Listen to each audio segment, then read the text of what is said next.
Idaho Matters podcast is brought to you by St. Luke's On-Demand Virtual Care, which allows patients to see a provider from their home using a computer or smartphone with on-demand care for common ailments such as a cough, sore throat, or a sinus issue. More information at stlukesonline.org. At the Boise Art Museum right now, there are almost 1,000 hand-painted plates on display. The blue and white dishes show detailed illustrations of comfort foods like spaghetti and pancakes and hamburgers, the last meals of death row inmates. You have to wonder what kind of life they lived for that to be the case. I'm Julie Luqueta. Find my report and pictures of the Last Supper exhibit at boisestatepublicradio.org.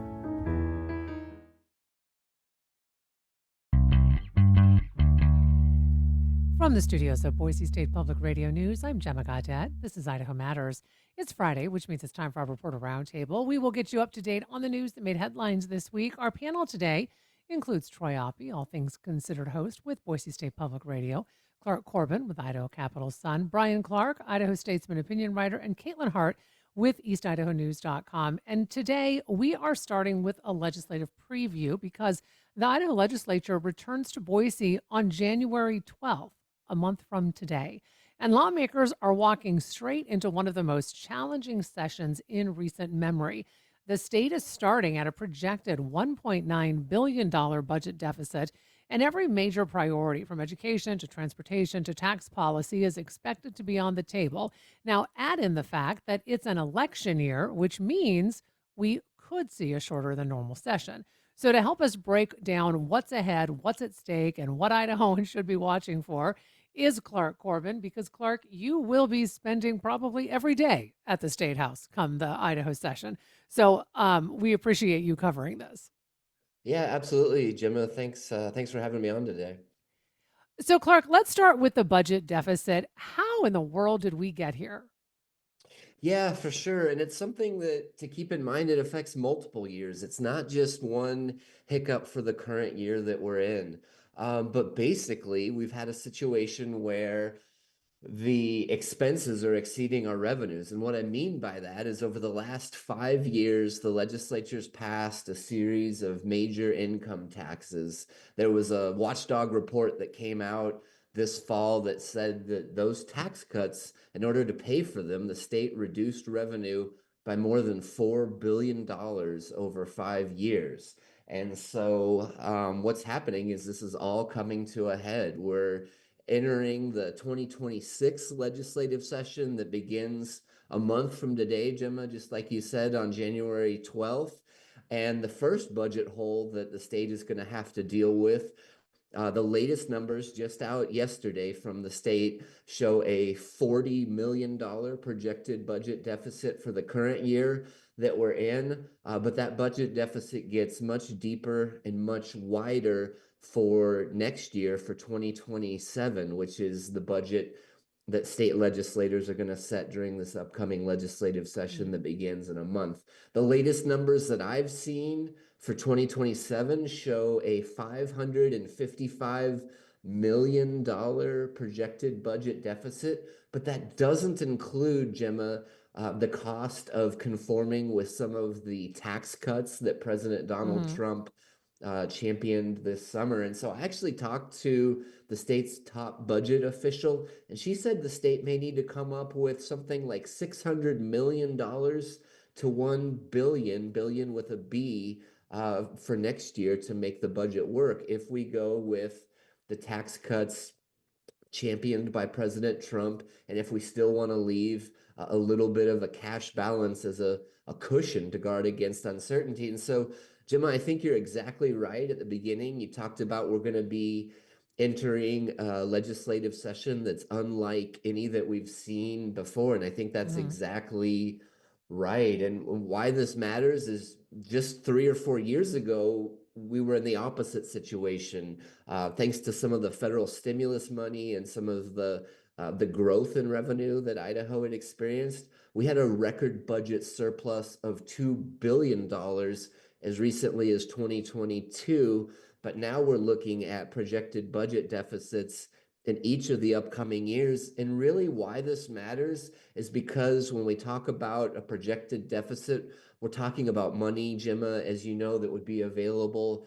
to pay for our public school system, to pay for public safety through Idaho State Police, to address some of the infrastructure challenges that come with being a fast-growing state, things like Mm-hmm. repairing roads and bridges and highways, money for water recharge projects to guard against drought. And so that's why it matters when we're talking about the budget and the impact that some of these decisions could have. And within the last hour, Jim, I just got off the phone with House Minority Leader Ilana Rubel. She's a Boise Democrat, and she said she's extremely worried that in order to balance the budget and avoid a deficit, that Mm-hmm. Republicans in the Idaho legislature are going to pursue deeper budget cuts in the upcoming legislative session that begins next month. She's worried that although public schools have not been affected so far by the budget cuts,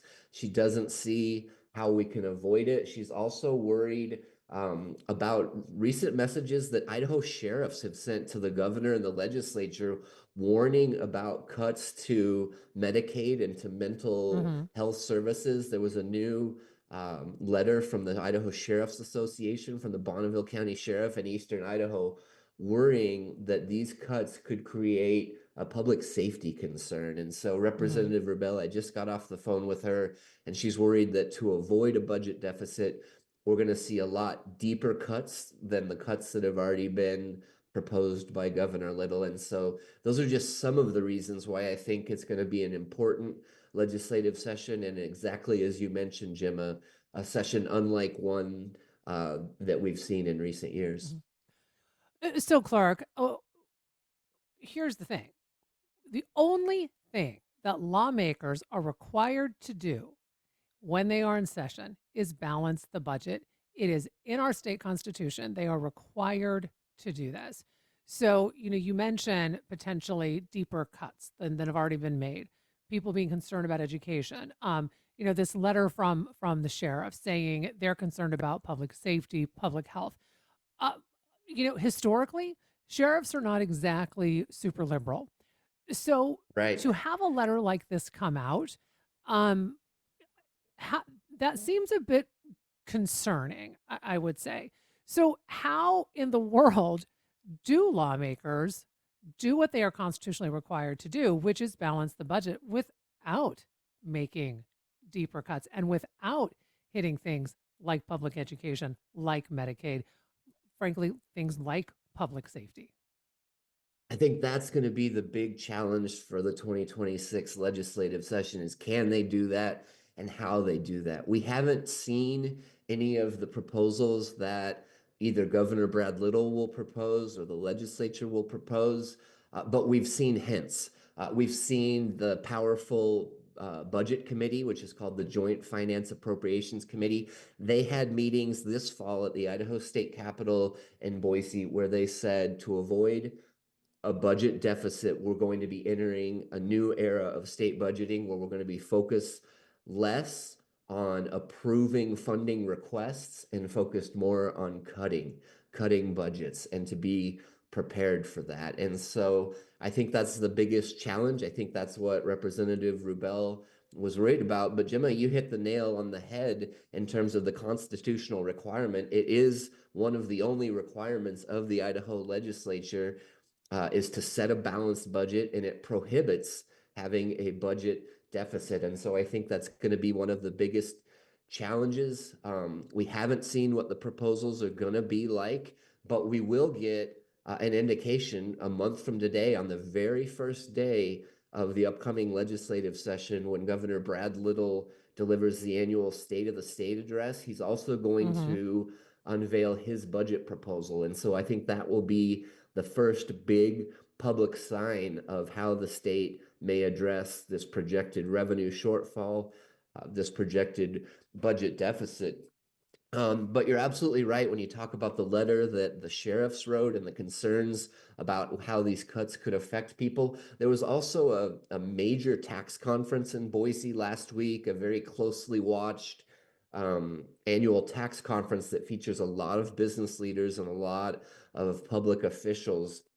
And Republican Lieutenant Governor Scott Bedke actually sounded the alarm on the budget as well. And you mentioned that, sheriffs aren't necessarily known for being liberal. Well, Scott Bedke is also a Republican. He Mm-hmm. served 22 years in the Idaho legislature. He said the budget situation is something that the legislature created itself. And he actually said that for the first time that he's seen, the Idaho legislature wasn't acting like the Idaho legislature. They were acting more like Congress in terms of Huh. setting a budget that they can't afford. And so I think for the first time, you're starting to see people sound the alarm bells about what the state is facing, about some of these budget decisions. They're going to be sorted out beginning, just over a month from today, when that 2026 Mm-hmm. legislative session begins at the Idaho State Capitol in Boise. And then, Clark, on top of all of that, right? Um, 2026 is an election year, which means that all of our state lawmakers, including Governor Little, will be up for reelection. Now, historically, that means the lawmakers want to get the session done early because they want to get out, they want to campaign, they want to get reelected. Um, ho- do you think that's going to be the case this year? I mean, because in particular of what's facing them with this budget deficit. Yeah, you're exactly right. And I think the Republican supermajority that we have in Idaho really emphasizes the primary election as the high stakes election Mm-hmm. in Idaho. That takes place in May. And so you're absolutely right. The traditional conventional wisdom is that legislators will want to wrap up the legislative session, finish it up so that they can go home to their legislative districts across the state and run for reelection. As you mentioned, all 105 Idaho legislators are up for reelection, and Governor Brad Little and all of the statewide elected officials are up as well. But before they do that, they're going to have to address the budget situation, not only for the current year, 2026, but as we talked about for the 2027 budget that they're going to have to set as well. So conventional wisdom is yes, that it would be a short session, but this is going to be a session unlike any that we've seen in recent years. The legislators that are in office right now were not in office the last time we had major budget cuts following the Great Recession from Mm-hmm. 2008 to 2010 or thereabouts. And so these legislators don't have experience cutting budgets and understanding the impacts on those programs. And so that could be a challenge or a heavy lift for them. But the conventional wisdom of thinking would be that they would wrap it up early. Another point in favor of having a short session is this idea that there's going to be less money available to spend on programs. And so there'll be less arguing about the budget and funding. But we're actually going to see the inverse because we're going to be deciding how to cut and what's going to be effective. And we Mm-hmm. just haven't done that in something like 15, 16 years. And so I don't think it'll be clean and easy. I also think there's all these questions about whether and how to conform with the tax changes that President Trump signed into law over the summer. Mm-hmm. You may have heard about the one big beautiful bill. And some of those tax changes are things like no tax on overtime pay for workers, no tax on tips for workers, no tax on insurance on car loans. And so Idaho is going to have to decide whether or not and how to conform with those tax changes. And if the state does, that will reduce revenue even further, which would make the budget deficit even bigger. And so there is Mm-hmm. a lot on the table for this legislative session that I know that we'll have our hands full keeping an eye on and informing the public about beginning a month from today. So, Clark, before we wrap up, I mean, outside of this budget deficit and what it could potentially impact, right? Education, transportation, Medicaid. uh, Is there anything else that is going to potentially take center stage outside of this really big issue? Yeah, I think there are a couple of things, and every year something surprises me that I'm not bracing for. But one thing that I think to change gears a little bit that could come up is public lands. Public lands have been a Mm, major discussion point over the last year, ever since U.S. Senator Mike Lee of Utah proposed this idea of selling off millions of acres of public land, including right here in Idaho, Gemma. That's been extremely unpopular with members of the public. There's a state senator, Senator Ben Adams, who is proposing a constitutional amendment that would protect any federal lands acquired by the state of Idaho from being sold off. There was also this issue that I've been on Idaho Matters talking about a couple of times this fall about the 160 acres of state-owned land near Driggs in the Teton Range that state officials have voted to sell off at public auction. And so I do think that right now public lands is something that's a huge priority for the people of Idaho and people all across the West.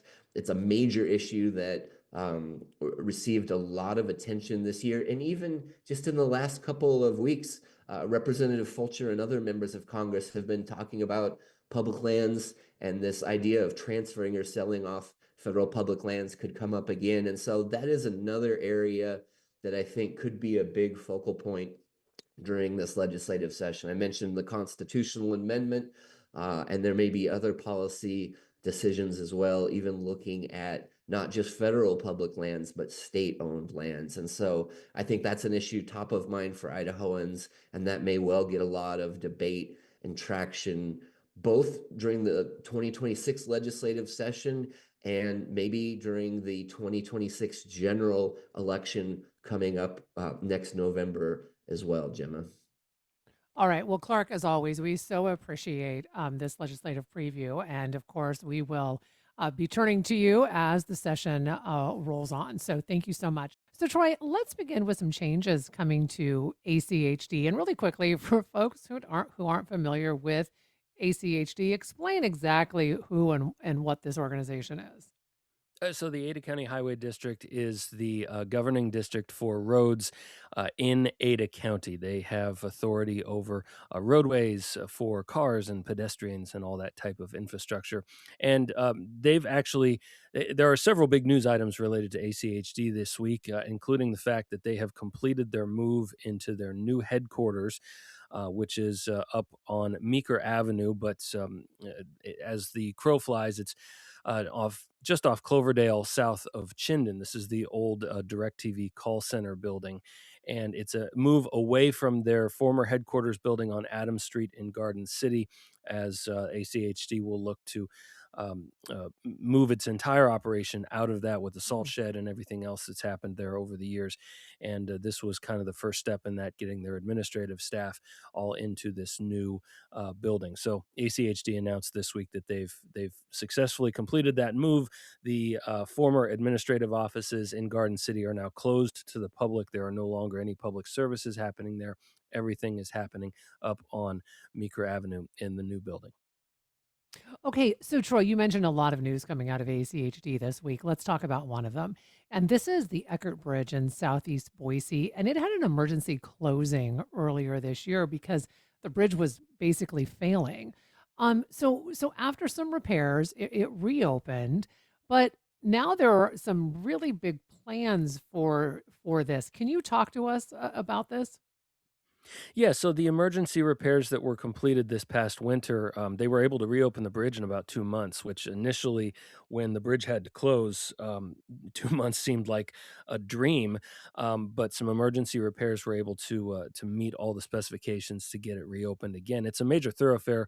A lot of school buses, obviously, Barber Park Hmm. traffic during the summer float season is heavy down in that area, and it's a main connection point across the Boise River and the Reidenbach Canal right there in southeast Boise.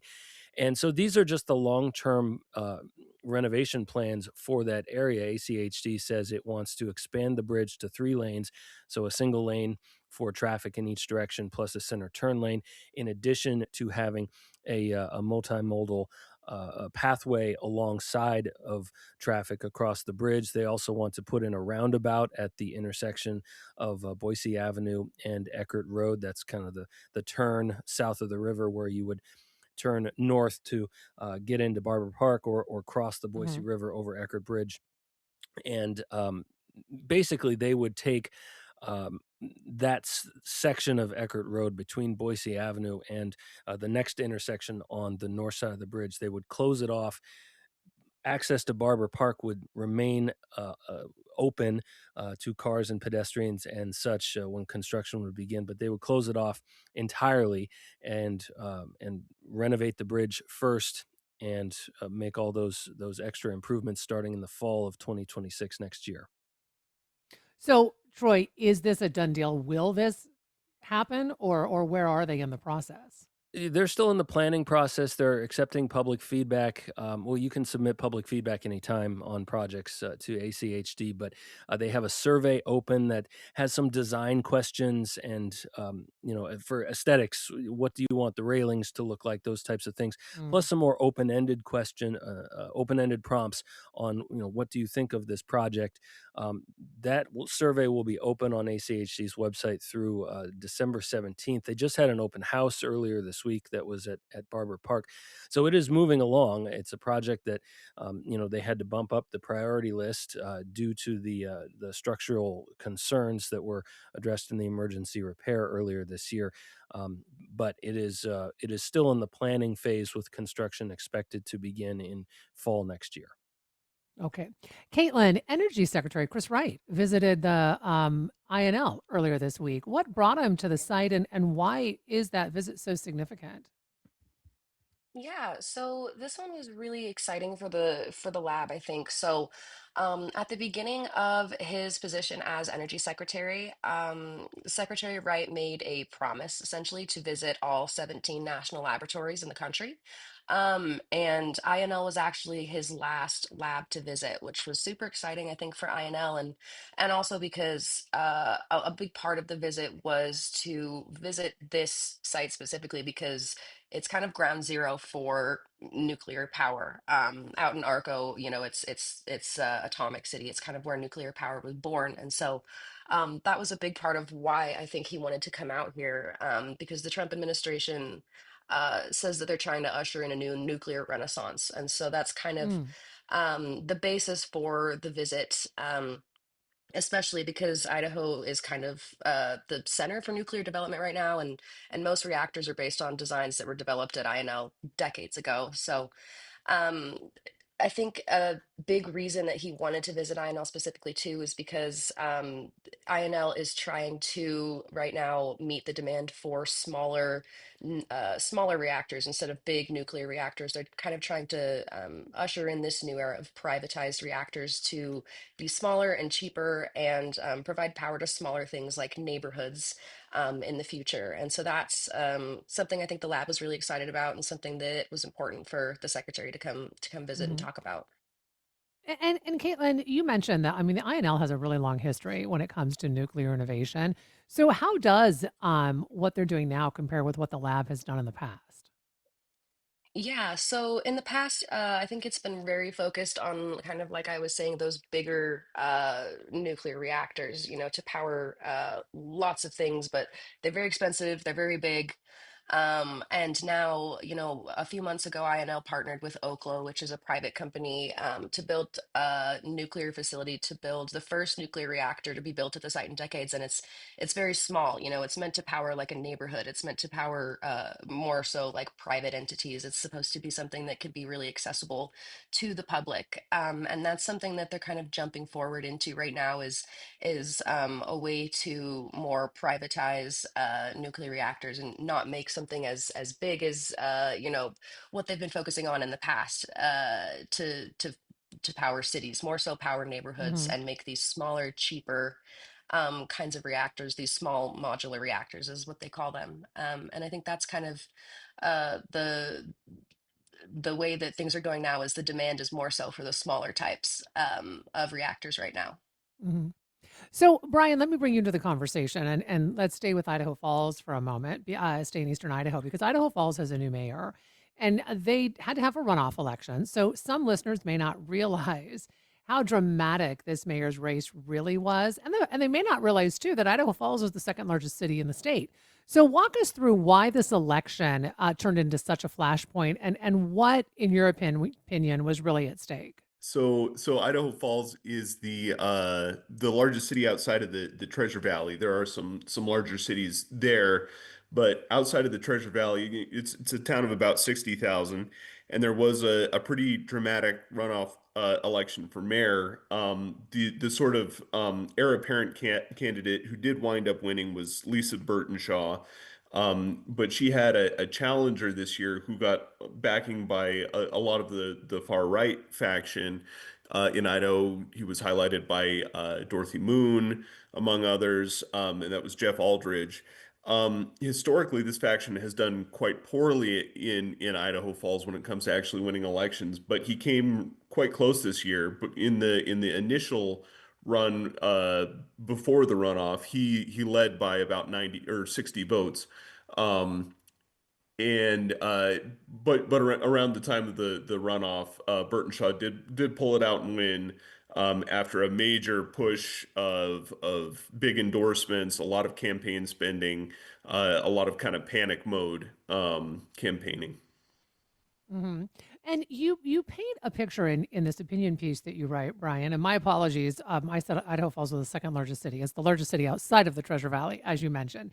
But it's a really changing city. I mean, you're talking rising rents, denser development, and that leads to people who are frustrated, right? So, from your reporting, what do you think is the core tension that is driving some of the backlash to the growth that's happening there? So it's a lot of what we see in many cities throughout Idaho, particularly lately, which is just a backlash to a lot of rapid change, a backlash towards a town that people feel is changing quicker than they're ready for, and most notably here, there's been an awful lot of apartment construction, especially compared to historic levels. If you go to Hmm. some part of town that you haven't been to in a while, it's not uncommon to just look up and be, where did that come from? There's a whole new apartment building I never even knew it was being constructed. And That's led to a lot of backlash. So that became a really central issue in this election and allowed Aldridge to do better than a lot of the far right candidates have tended to do in the past in Idaho Falls. Well, and I think that's so interesting, Brian. I actually lived in Idaho Falls as a very young reporter, many years ago. And let me tell you, it was hard to find an apartment because there weren't many in Idaho Falls. So, you make the case in this article that you wrote that housing policy was the silent force behind this election. So, if leaders pull back on new apartments and density, I mean, what does that mean then for Idaho Falls affordability, and maybe even politics moving forward? It would make it much worse. It would make affordability much worse if they pulled back on more dense housing.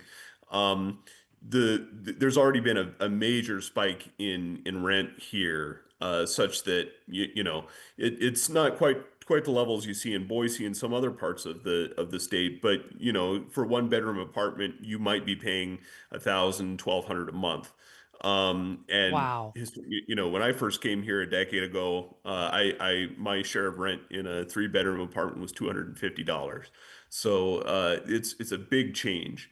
Um, the challenge for people who want to continue to build more apartments to work on the issue of housing affordability is they have to figure out ways to contain and mute this political backlash. They have, Mhm. and what I argue is basically you have to find ways to make all this new growth palpable and beneficial to existing residents.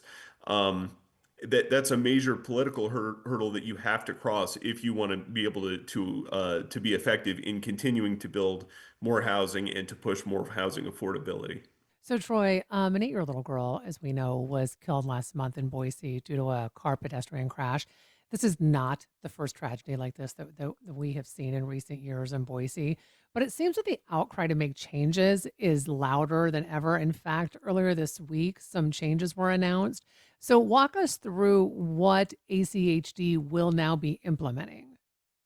Yeah, they are implementing what they're calling slow zone areas in certain streets in Boise's north end. So speed limits will be reduced to 20 miles an hour on 8th Street and 9th Street, 15th and 16th, as well as along with Fort and Hayes and Harrison Boulevard.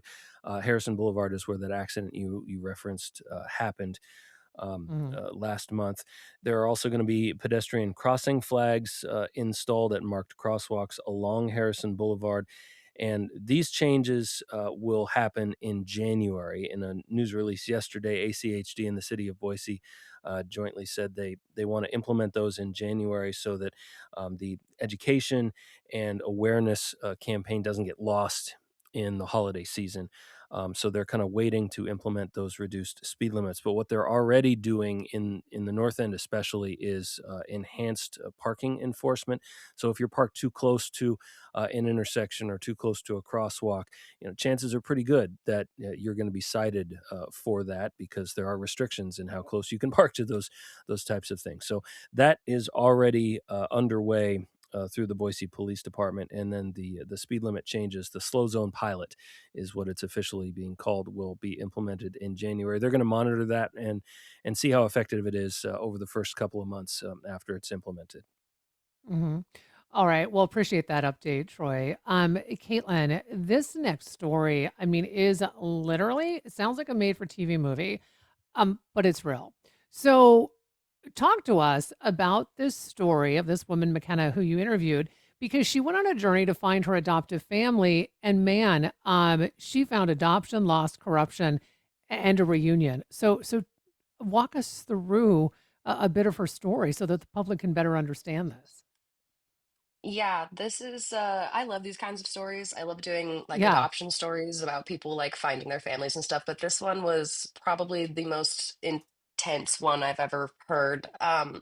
So I talked to a woman in Idaho Falls named McKenna Christensen, and she told me that when she was about a year and a half old in 1997, she was adopted from Moldova, which is a country in Eastern Europe, by her parents, Melanie and Travis from Idaho Falls, and they brought her to Idaho Falls, and she was raised by them and lived her life. And she said that, she'd never really questioned, why she was adopted, why she was put up for adoption, who her parents were, until she got a little bit older.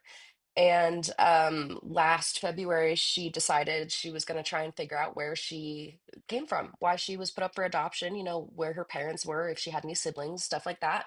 Hmm. Um, and so she reached out to a private investigator.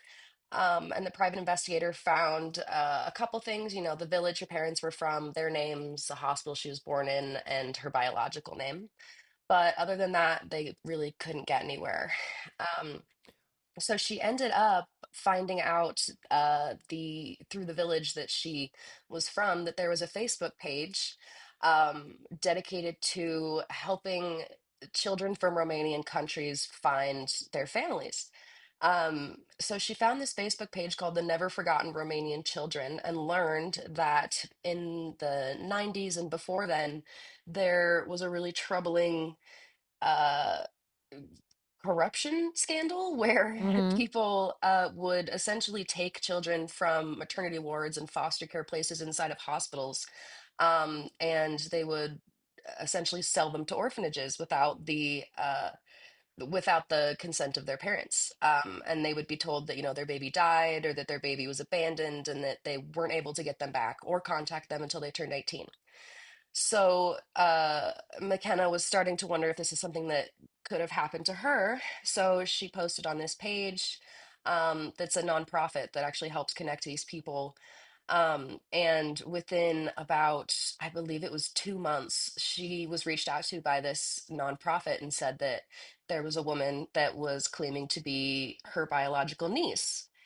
So she found out through her niece this crazy story about how her mother was incredibly sick Her after mom was giving birth sick, to right? her. Yeah. Yeah, and she had stomach cancer, and so she was put into a facility where her family could come visit her and take care of her, but she would be taken care of by like nurses and stuff in the meanwhile, but in the between time. And so according to her family, her newfound family, the plan was for her older sister to come take care of her and raise her because her mom was so sick. But when her sister came to go pick her up one day, she was gone. And as a baby, she was gone, and the maternity ward wouldn't tell them where she was, and just said that she'd been abandoned and that she was gone. Mm. So she found out that she's one of 9 siblings, all of whom are still alive. They're much older than her, but they all still live in or near Moldova. And that they've been looking for her ever since she was born and ever since Wow. she was taken. Um, and it's just a crazy story. We chatted about how she got to video call her oldest sister, who was supposed to raise her, and has been kind of haunted by the fact that she's never been able to find her. Mm. And I got the coolest. She sent me the coolest pictures of their FaceTime call when they got to meet each other. But it's a pretty crazy story and something that I guess happened to a lot of children. And so there's a lot of Yeah. Facebook pages out there that are trying to connect these children to their families. I have to tell you, Caitlin, I read the whole article. It is fascinating. I mean, it's like a mystery, right? So I would encourage anyone, go to eastidahonews.com and read this story. It is truly, truly remarkable. So, Brian, you recently wrote an opinion piece regarding Representative Russ Fulcher pushing to convert federal lands here in Idaho to state control and what that could mean. So, you argue that transferring federal lands to the state would almost inevitably lead to land sales. So, talk to us about your thoughts on this and why you think that that would be the outcome. Well, the simple answer is that Idaho can't possibly afford to manage the amount of federal land that's within it, Mm. and it's not close. The easiest issue is wildfires, which have to be suppressed. In a bad year, and not an outlier once in a century bad year, but like a once in a decade bad year, Idaho's or in Idaho, there's about as much spent by the federal government on wildfire suppression as Idaho spends on its prison system for an entire year. So if you can imagine Wow. from yeah, it's a major expense. So if you can imagine from the perspective of a state budget writer, you're going to have to write a budget, and in any given year, you're not sure whether you're going to have to double the budget for the entire state prison system in a year. So that's a cost Idaho can't carry. It can't budget for it, and it's inefficient for to try and set up a state wildfire suppression system rather than a federal one that sends firefighters. You know, if you're an Idaho wildfire Mhm. fighter, you might spend part of the year in Arizona, part of it in Montana. You just kind of follow the fires. So Representative Fulcher, though, says that federal agencies are they're too slow, they're ineffective. But based on what you've learned, why would state management likely deepen rather than actually solve the problems that he's highlighted? Well, most of the problems with like Fulcher points to a $50 billion maintenance backlog Hmm. in public lands, federal public lands, for example. Well, a maintenance backlog occurs because you can't get the maintenance done. You don't have enough funding to do the maintenance. And that's a problem. You know, federal management agencies are underfunded. There is a maintenance backlog. Idaho has far less money than the federal government. So that maintenance backlog would get worse because we've got less money. It's that simple. So, Brian, for Idahoans who think state control, means more local say, right? I mean, it sounds good. What is the biggest misconception that you hope your reporting would clear up when it comes to this idea of state control versus federal? Well, you know, for starters, there is already a great deal of local input on federal land management decisions. Any change to federal lands in your neighborhood, there's going to be an announcement about it. There's going to be a comment period. You've got a lot of input as it stands now. In the event where the state took over, and especially if it took ownership of these lands, due to the fact that it couldn't afford to put out wildfires, it couldn't afford basic management decisions, it couldn't afford maintenance. The simplest thing for it to do is to sell it. Um, Mm. if sell it means losing access, it means wherever your favorite places, that's at risk for being a place that you can't pass on to your kids, a place that you can't take them to camp or hunt or fish or whatever you like to do. And Brian, what do you think the likelihood is that Fulcher's push would actually happen? I think it's rather low because this is a deeply unpopular position. He's trying to sort of thread the political needle by pushing for state management rather than state ownership, but that doesn't solve any problems at all. Um, it's there's widespread public opposition. Anytime there's been an attempt to actually do this, there's an enormous public backlash. Every time there's a poll, people are Mhm. roundly against it, even in the most conservative states. So it seems unlikely, but that doesn't mean it's time for people who care about it to go to sleep. It's precisely because there is so much public opposition that something like this is unlikely to happen. So that public opposition has to be loud, it has to be forceful, and all of those things have to continue. All right. Thanks for that, Brian. So, Caitlin, a few weeks ago, a BYU Idaho student was charged with kidnapping a baby at the local Costco. And then earlier this week, the Bonneville County prosecutors dropped the charges. So, can you talk to us about what happened, and then why did the prosecutors make this decision to drop the charges? Right. So, kind of the backstory is, a few weeks ago we found out that a BYUI student, his name is Michael Rain, he's 24, was charged with second degree kidnapping. And when we looked into the affidavit, it sounded like there was a woman with her, I believe, 4-week-old baby in Costco. The baby was in a car seat inside the cart. She was looking at books, and from what we read, it sounded like Michael came behind her and spun around her cart and left with this woman's cart with the baby inside of it. He didn't leave the Mm. store or anything. He kind of just went around an aisle and continued walking around the store.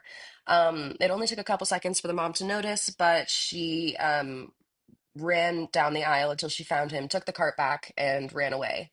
According to the woman who made a bunch of posts on Facebook about the incident, he told her that he was sorry and that he would never do it again, which to her sounded like he had done this on purpose, that he knew there was a baby in there.